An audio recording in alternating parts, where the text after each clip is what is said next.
Bonjour à tous. Le texte qui vient de vous être lu par Clarisse, vous l'avez peut-être reconnu. Il est tiré d'une histoire qui nous est racontée, celle d'un homme paralytique que Jésus va guérir. Prenez avec moi, s'il vous plaît, dans votre Bible, dans votre smartphone, dans votre tablette, ce texte qui se trouve donc dans Marc, les versets 1 à 12. Et pour remettre dans le contexte, je vais faire un bref résumé de ce qui nous est dit dans ce texte. On nous dit au premier verset que Jésus est à Capernaum. Capernaum, c'était la base arrière de Jésus. C'était là, dans cette ville, qu'il aimait à se reposer après avoir fait de longs tours dans la Galilée. Et on sait que plus précisément, il aimait se reposer dans la maison de Simon-Pierre et d'André. Le texte nous le dit très vite, le mot se répand, Jésus est dans leur maison. Ce même Jésus qui, il n'y a pas longtemps, a chassé un démon, un sabbat, dans la synagogue de cette ville, mais aussi celui qui, à travers toute la Galilée, prêche avec autorité une parole nouvelle. Un homme qui a même, dit-on, guéri un lépreux. Alors oui, ce Jésus était de retour à Capernaum. La foule vient alors des quatre coins de la ville. Il y a même là quelques spécialistes de la loi. La maison se remplit, elle déborde de monde jusqu'à la cour extérieure qui se trouve devant. Et la nouvelle n'a pas manqué d'arriver aux oreilles de quatre hommes qui ont pour ami un homme paralysé qu'ils décident de mener devant Jésus. Les hommes se pressent, ils prennent leur ami couché sur son lit et se mettent en route pour la maison dans laquelle se trouve Jésus. Mais hélas, arrivé devant la maison, l'accès est bloqué par la foule. Ils décident alors de faire passer le lit par le toit. Le texte nous dit que Jésus est alors ému et impressionné par la foi de ses quatre amis, et il dit alors à l'infirme qu'on dépose à ses pieds « Mon enfant, tes péchés te sont pardonnés ». Mais déjà, les spécialistes de la loi qui assistent à cette scène se disent en eux-mêmes « Mais cet homme blasphème, Dieu seul pardonne les péchés ». Jésus, qui connaît leur cœur, leur dit ceci, au verset 8. « Pourquoi avez-vous de telles pensées dans votre cœur ? Lequel est le plus aisé, de dire au paralytique « Tes péchés sont pardonnés » ou de dire « Lève-toi, prends ton lit et marche ». Or, afin que vous sachiez que le Fils de l'homme a sur la terre le pouvoir de pardonner les péchés, je te l'ordonne, lève-toi, prends ton lit et va dans ta maison. Et le texte nous dit à la fin que l'homme aussitôt se lève, prend son lit et sort de la maison. Tous sont émerveillés et rendent gloire. Voilà le résumé de ce texte que nous allons approfondir ensemble ce matin. Personnellement, quand je lis une histoire, que ce soit un roman, une nouvelle, un conte ou un récit biblique, il arrive souvent le moment où j'essaye de m'identifier à l'un des personnages, et c'est ce que je veux essayer de faire avec vous ce matin. Dans ce texte, on compte 5 protagonistes, 5 personnages principaux. On peut compter donc la foule, les spécialistes de la loi, le groupe formé par les 4 amis, le paralytique et enfin Jésus. Alors je vous pose la question ce matin, dans ce récit, à qui vous identifiez-vous ?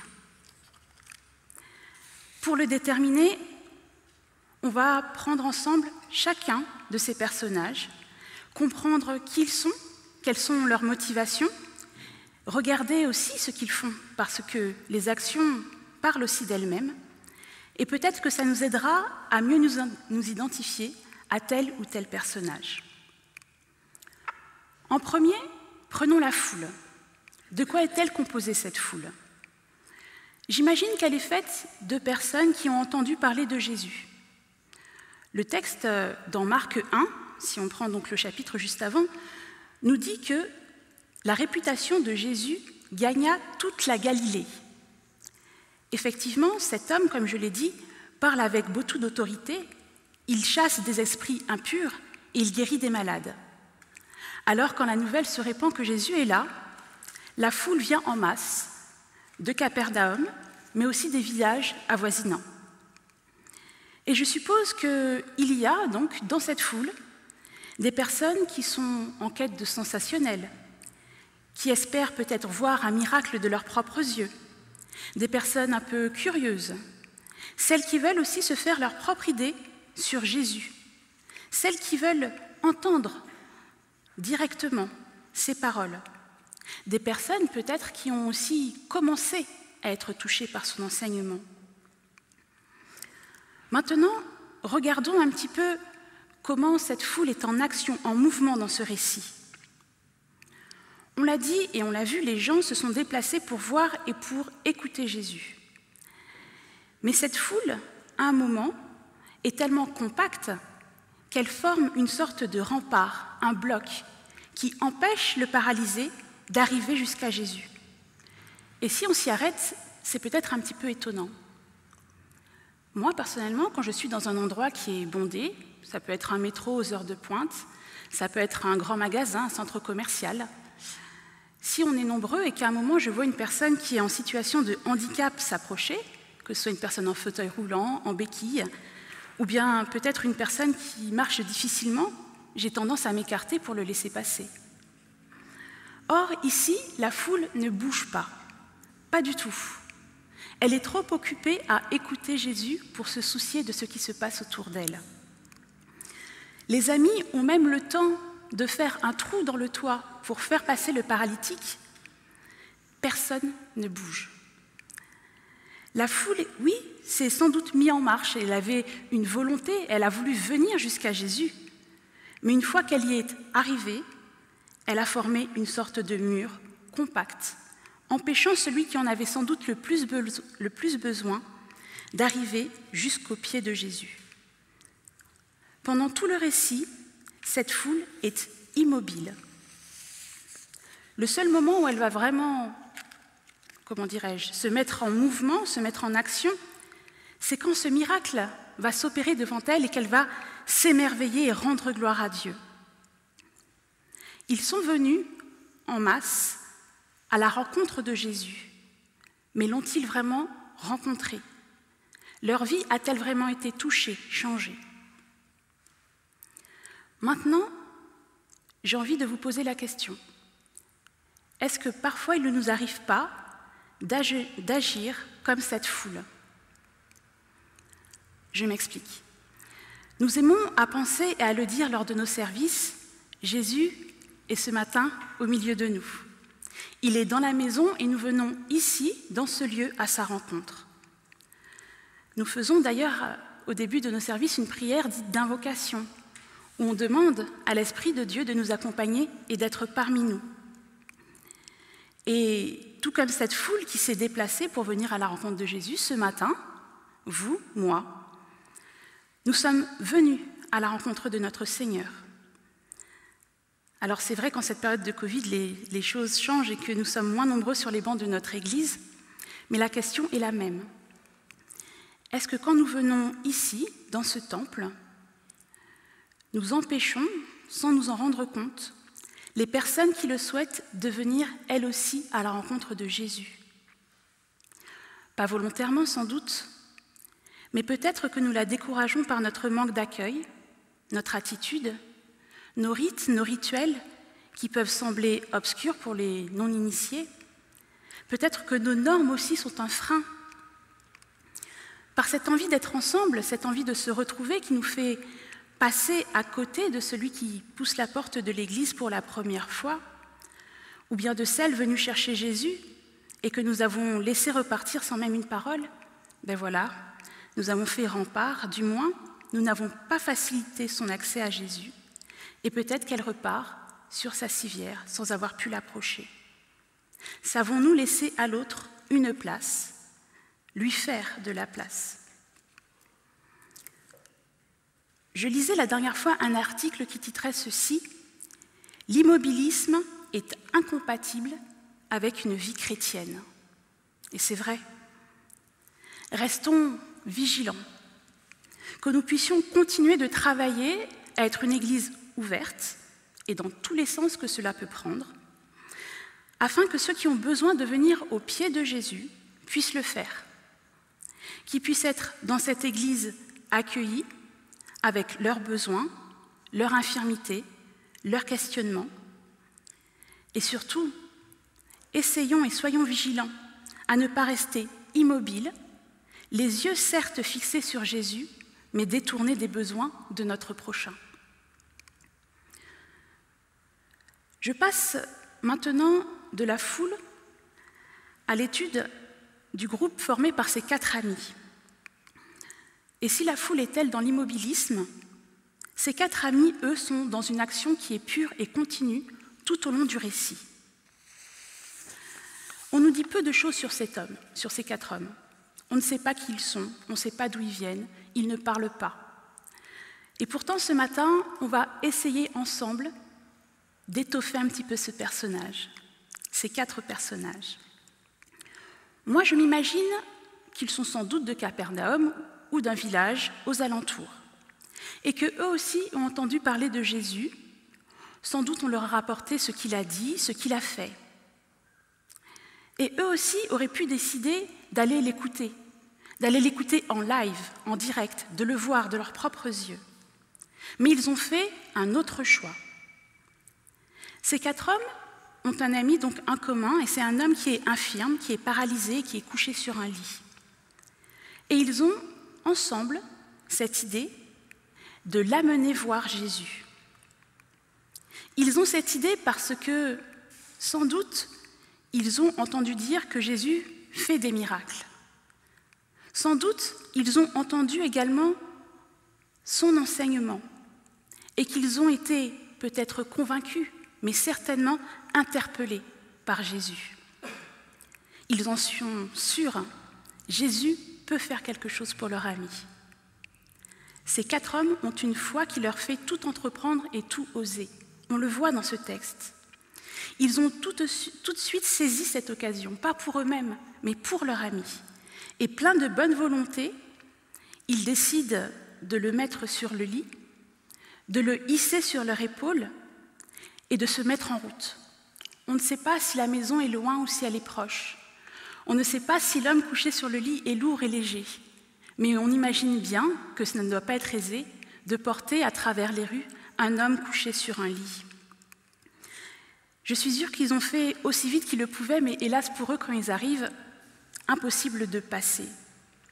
Et ils auraient pu être découragés et arrêter là, le déposer et lui dire « Écoute mon ami, on a fait tout ce qu'on pouvait pour toi, on ne peut pas faire plus ». Mais non, ils vont au-delà parce qu'il faut absolument trouver une solution.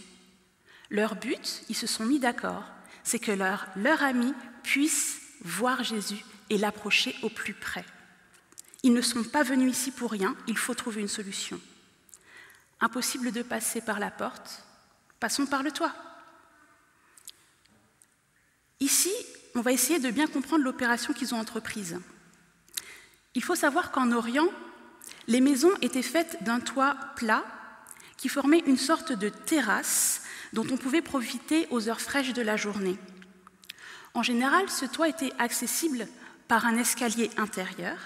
Or, on le sait, la maison est pleine, donc on peut être certain qu'ils ne sont pas rentrés par cet escalier intérieur.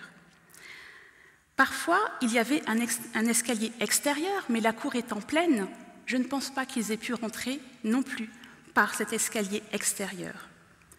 Moi, je pense qu'ils ont dû passer par le toit d'une maison voisine.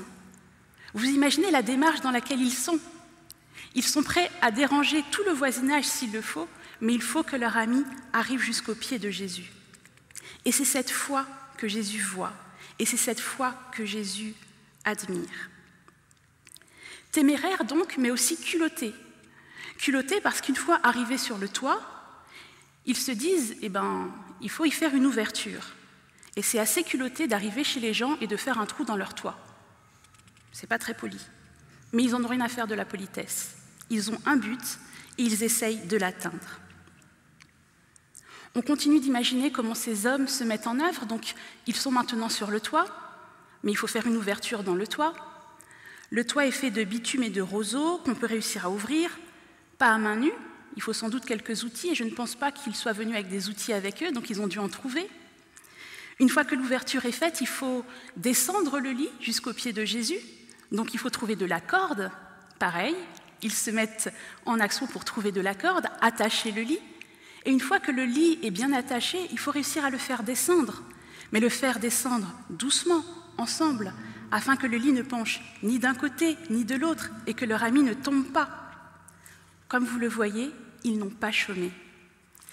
Ils ont mis toute leur persévérance pour pouvoir amener leur ami à Jésus. Il y a quelque temps, dans un de ses messages, le pasteur Carl Johnson nous invitait à réfléchir à comment être des passerelles de salut. Des chrétiens capables de créer des ponts entre ceux qui ont besoin de Jésus et lui. Et les 4 amis s'inscrivent parfaitement dans ce rôle. Et leur persévérance est une vraie leçon pour nous aujourd'hui.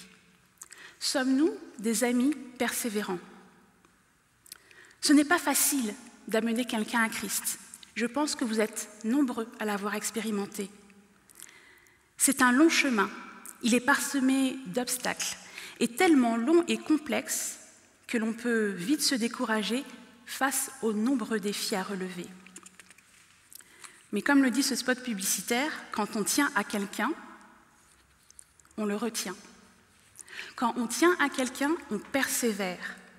Quand on tient à sa guérison, on sait patienter, continuer de le soutenir et attendre le moment opportun. Quand on tient à quelqu'un, on est prêt à tout mettre en œuvre pour l'aider à s'approcher de Jésus. Tout comme les amis, c'est aussi faire preuve de créativité. Si mon ami n'arrive pas à passer par la porte, peut-être passera-t-il par le toit, par la fenêtre. C'est s'adapter, adapter son discours aussi. Alors, quel genre d'amis sommes-nous? Et quel type de foi avons-nous? Je le souhaite, une foi qui nous met en action. N'oublions pas, l'immobilisme est incompatible avec une vie chrétienne. Et même si nous pouvons prendre ce texte comme une invitation personnelle à nous investir auprès des personnes de notre entourage, celles qui ont besoin de guérison, nous pouvons aussi y voir une invitation collective à nous engager et à travailler de concert. Seul, on va vite, mais ensemble, on va loin. Oui, à mon niveau, j'aide telle ou telle personne de mon entourage, de ma famille, au travail, de mes amis, ou même de mon Église, qui a besoin d'être amenée ou ramenée au pied du Christ. Mais il y a aussi des défis qu'il faudrait relever en équipe. Le paralysé cloué sur son lit ne serait jamais arrivé au pied de Jésus s'il n'avait eu qu'un seul de ses amis qui s'était mobilisé et qui s'était investi. Il fallait bel et bien être 4 pour porter ce lit. Ils ont réussi car ils ont travaillé ensemble, car ils ont trouvé ensemble des solutions. Ils ont réussi parce qu'ils ont cru ensemble. Et ce n'est pas la foi du paralytique qui impressionne Jésus, mais bien celle de ses 4 amis, à laquelle il répond en guérissant le malade.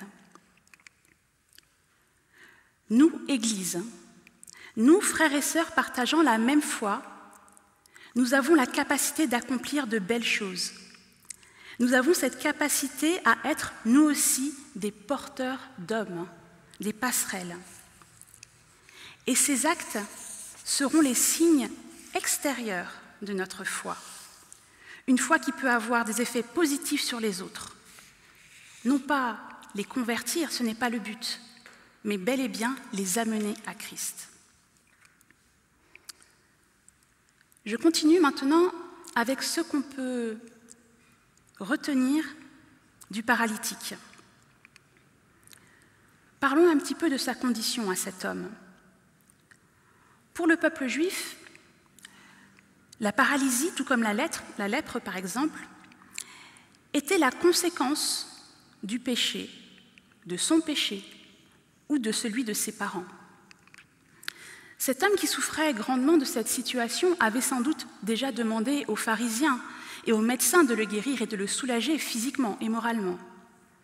Et sans doute lui ont-ils répondu que son cas était incurable et que c'était la juste punition de Dieu. En effet, les pharisiens considéraient l'épreuve comme une manifestation de la colère de Dieu et avaient soin de se tenir éloignés des malades. La vie pour cet homme est inexistante, car il n'existe pas. Il n'existe ni pour la société, ni pour la communauté juive. Son infirmité le met en marge de toute vie sociale. Maintenant, nous allons regarder un peu comment cet homme se met en mouvement tout au long du texte. Depuis le début, nous observons donc les mouvements opérés par chacun des personnages, et contrairement à ce que l'on peut penser, le paralytique, bien que couché, est lui aussi en mouvement. Pas physiquement, car il est couché sur son lit, du moins au début, mais c'est son cœur qu'il met en mouvement. Ici encore, on va essayer d'imaginer ce que peut ressentir cet homme, car le texte nous dit peu de choses de lui et de ce qu'il ressent. J'imagine que son cœur a commencé à se mettre en marche, en action, quand ses amis lui ont parlé pour la première fois de Jésus, lui rapportant ses paroles et ses actes. Peut-être a-t-il été interpellé par cet homme qui dit qu'il ne faut pas juger de peur d'être jugé. Il a été interpellé par cet homme qui dit qu'il suffit de demander pour recevoir, qui dit que ceux qui pleurent seront consolés. Et lui, il a tellement pleuré d'être cloué sur ce lit et de savoir que cela ne changera jamais, pleurer d'être jugé, d'être mis au banc de la société. Et peu à peu, j'imagine qu'il se met à croire. Croire que lui aussi, il pourrait être guéri de son infirmité.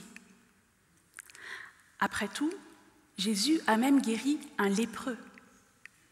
Quelqu'un qui, aux yeux du monde, est coupable, qui est pécheur, comme lui. Alors, le jour inespéré arrive. Jésus est de retour dans la ville et ses amis le portent immédiatement devant lui. Il leur fait confiance, il n'a pas hésité. Il se laisse transbahuter jusqu'à Jésus. Et sa rencontre avec Christ va changer tous les aspects de sa vie. Jésus commence d'abord par pardonner ses péchés, puis le guérit de son infirmité. Et c'est ainsi qu'il reçoit la vie. Aux yeux de tous, Jésus le restaure spirituellement, le réhabilite physiquement et socialement. Et c'est ainsi que celui qui est arrivé sur une hâte, par le toit, repart debout, mais par la porte. Quel enseignement pour nous aujourd'hui ? On pourrait voir dans cette paralysie un symbole de nos propres enfermements, de nos murs. Paralysie affective, paralysie intellectuelle, relationnelle ou spirituelle. Notre culpabilité aussi. Toutes ces choses qui nous entravent et qui nous coupent des autres et de l'amour de Dieu. Posons-nous maintenant la question. Ce matin, nous sentons-nous paralysés ? Avons-nous des infirmités qui nous empêchent de venir ou de revenir aux pieds de Jésus ? Sommes-nous couchés ? Sommes-nous accablés face aux difficultés rencontrées ? Levons la tête et regardons, observons. Peut-être y a-t-il autour de moi des amis prêts à m'aider, mais suis-je assez humble pour reconnaître mon infirmité et reconnaître que j'ai besoin d'aide, que je n'ai pas la force d'y arriver seule ? Est-ce que je suis assez humble pour accepter de me laisser porter ? Le paralytique n'a pas hésité. Il a saisi l'occasion, il a fait confiance. Il n'a pas hésité non plus à l'ordre de Jésus. Il a pris son lit, il s'est levé. Je note que dans ce récit, il est le seul à changer de position. Il passe de la position couchée à la position debout. Il marche même. Et c'est l'effet que la rencontre avec le Christ opère dans une vie. On arrive devant lui malade, couché, courbé, et on repart debout, debout et en marche. Nous continuons d'avancer dans cette étude avec maintenant un focus sur les spécialistes de la loi. Qui sont-ils ? Les chefs religieux, les spécialistes de la loi ou encore les scribes, selon les versions que vous avez, étaient un groupe de personnes très influentes du temps de Jésus. Ils sont respectés, ils sont craints, et ce sont des hommes de pouvoir. Certains d'entre eux usent de leur pouvoir sur le peuple. Ils connaissent les Écritures et ils connaissent les prophéties. Ils sont donc les plus à même de reconnaître le Messie, les plus à même de guider le peuple vers lui. Et ces hommes passaient beaucoup de temps à discuter ensemble de ce qui composait leur tradition religieuse, perdant souvent, hélas, de vue les Écritures. Et sachant que Jésus est dans la ville, ils se rendent eux aussi dans la maison pour l'écouter, mais aussi et surtout pour le surveiller. C'est vrai, cet homme sorti de nulle part tient selon eux des propos subversifs. Et ils doivent savoir s'il ne met pas en danger leur pouvoir. Si on regarde l'action, le mouvement des spécialistes de loi, on peut voir ceci. On peut voir que tout au long du récit, ils sont assis, quasi immobiles. Et j'imagine quand même les petits mouvements imperceptibles. Un sourcil qui se lève, des yeux qui roulent quand ils entendent telle ou telle parole, un soupir, un léger haussement d'épaule.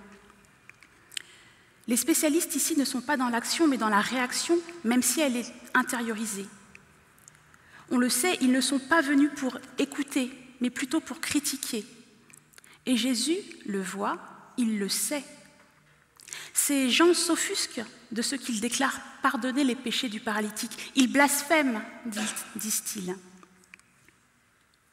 Pour qui se prend-il ? Quelle autorité pense-t-il avoir ? L'autorité, c'est nous. La religion et la morale, c'est notre domaine.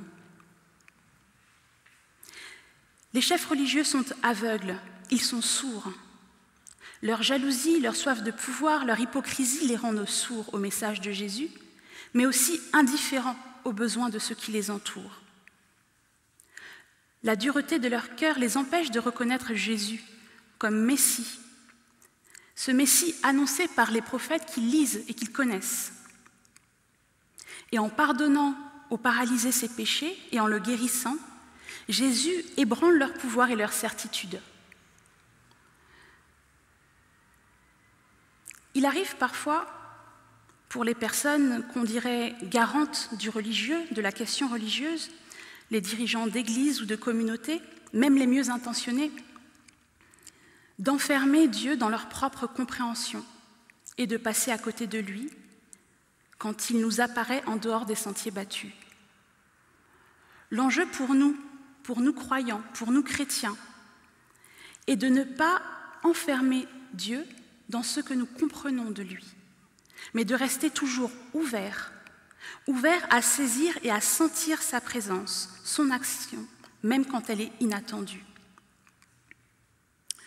Enfin, si j'essaie de me comparer aux spécialistes de la loi, je me dis oui, peut-être que parfois moi aussi, je lève un sourcil lorsque j'entends quelque chose qui ne me convient pas lors d'une prédication le sabbat matin. Peut-être que moi aussi, j'hausse une épaule quand je trouve que le message est trop court ou trop long, quand la musique est trop forte, trop lente. Pourtant, venir à l'église, c'est venir à la rencontre du Christ. C'est accepter de me laisser surprendre par lui parce qu'il est souvent là où on ne l'attend pas. C'est accepter de me laisser transformer.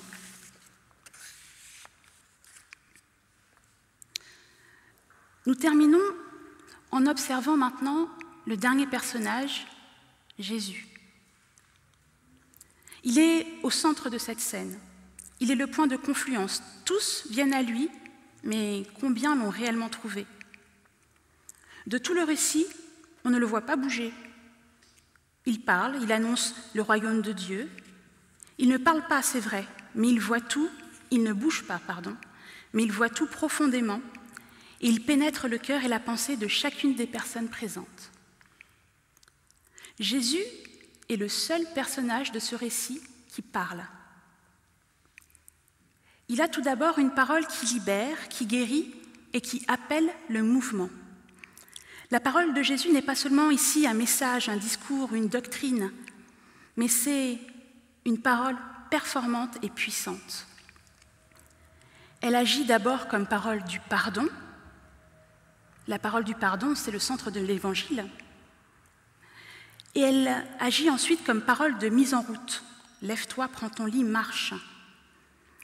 Jésus montre dans ce texte qu'il est inconcevable de guérir les maladies des hommes sans guérir la maladie qui est la source de tout, à savoir l'absence de relation avec Dieu, avec les autres, avec soi-même.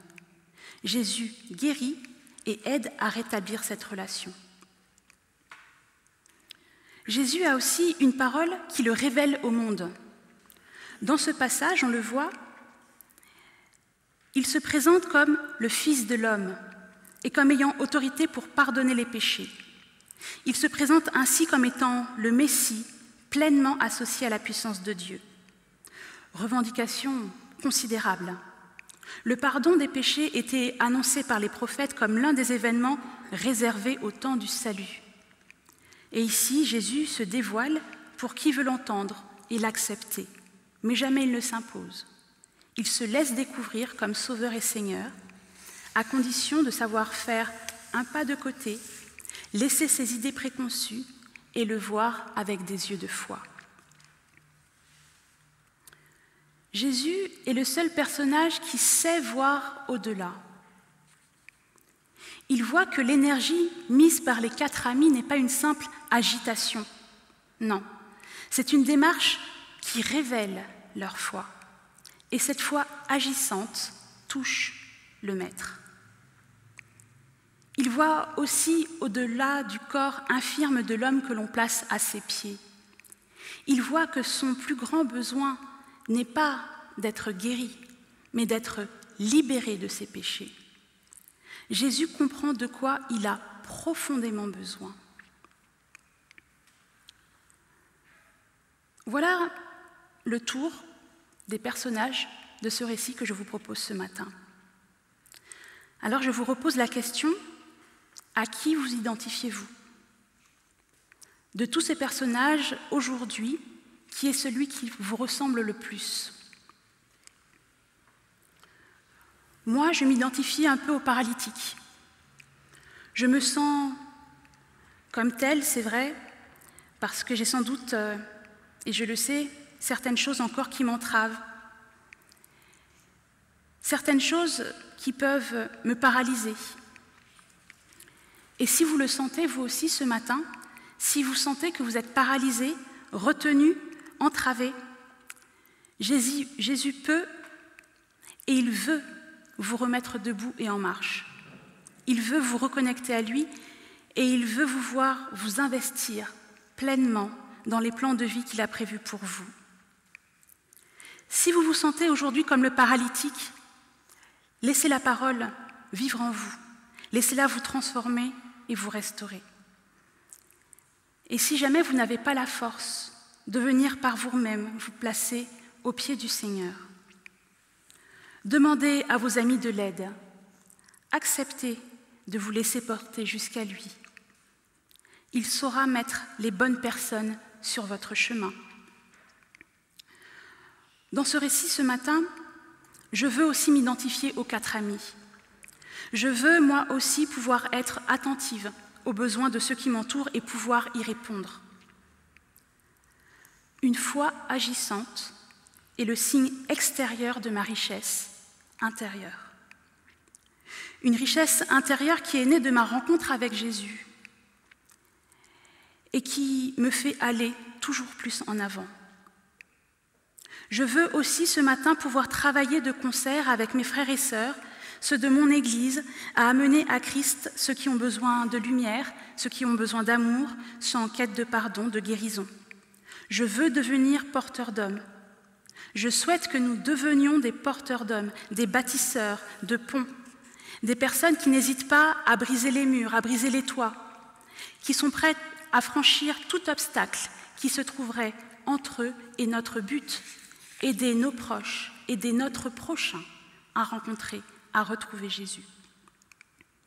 En revanche, ce matin, je ne veux pas me retrouver comme les spécialistes de la loi. Je ne veux pas retenir uniquement ce qui me choque. Je ne veux pas rester enfermée dans mes habitudes. Je ne veux pas rester enfermée dans mes convictions. Je veux rester ouverte à ce que Dieu veut m'apprendre. Je ne veux pas non plus être comme la foule, n'être touchée que par le sensationnel ou le miraculeux. Je ne veux pas rester dans un immobilisme spirituel qui m'empêche de voir et de comprendre ce dont les autres ont besoin. Enfin, indéniablement, je veux m'employer à suivre l'exemple de Christ. Il nous appelle à être comme lui, des femmes et des hommes qui voient au-delà et qui parlent vrai. Des femmes et des hommes capables de discerner les besoins de ceux qui nous entourent, qu'ils soient physiques ou spirituels. Dieu veut nous qualifier. Il veut nous rendre capables d'amener ou de ramener à lui ses enfants. Capables de partager avec eux et avec ceux qui ont besoin son amour. Capables de les apaiser, de les soulager. C'est notre mission individuelle, mais aussi notre mission collective. Elle n'est pas réservée qu'à quelques-uns. Elle n'est pas réservée au département évangélisation de mon Église ou à l'équipe pastorale. C'est notre mission en tant qu'Église et nous sommes tous appelés à y participer activement. Nous avons la capacité de faire la différence dans la vie des gens qui nous entourent et c'est ainsi que nos actions révéleront au monde le Christ, notre Sauveur. Pour terminer, je voudrais vous raconter cette dernière histoire qui illustre bien, selon moi, la démarche des 4 amis du paralytique. C'est l'histoire de 2 malades qui partagent une chambre d'hôpital. L'un d'eux disposait d'un lit situé près de la seule fenêtre de la pièce. L'autre patient ne pouvait malheureusement pas bouger et il devait rester allongé à plat sur son lit d'hôpital. L'homme qui était près de la fenêtre décrivait tous les jours à l'autre homme qui était alité ce qu'il observait par cette fenêtre. Quel temps magnifique! Le parc de l'autre côté de la rue est splendide. Il y a un lac aussi. Des canards jouent dans l'eau. 3 enfants font flotter leur bateau en plastique dans le lac. Un vieux couple se tient la main et marche sur un sentier tapissé de feuilles. Au loin, on peut apercevoir des gratte-ciel. L'homme à la fenêtre décrivait chaque jour à son compagnon de chambre ce qui se passait dehors. Ce dernier fermait les yeux et se représentait alors les scènes extérieures à la manière d'une peinture. Et cela l'aidait beaucoup. C'était même thérapeutique. Ça l'aidait à ne pas céder à la morosité de son quotidien. Des semaines ainsi passèrent et l'homme qui était près de la fenêtre, un soir, dans son sommeil, paisiblement mourut. 2 jours plus tard, le patient alité demande à changer de lit et à être maintenant placé près de la fenêtre. L'infirmière s'exécuta et fit le nécessaire. Lentement, péniblement, l'homme se hissa de son lit et essaya de se lever, pressé d'admirer lui-même le monde extérieur. Et quelle ne fut pas sa surprise lorsque ses yeux se heurtèrent à un mur vide. Il n'y avait rien par cette fenêtre. L'homme avait compris ce dont son voisin de chambre avait profondément besoin.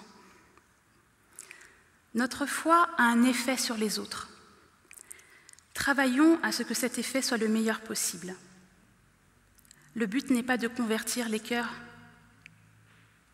Le but, c'est de les aider à arriver au pied de Christ, notre Sauveur.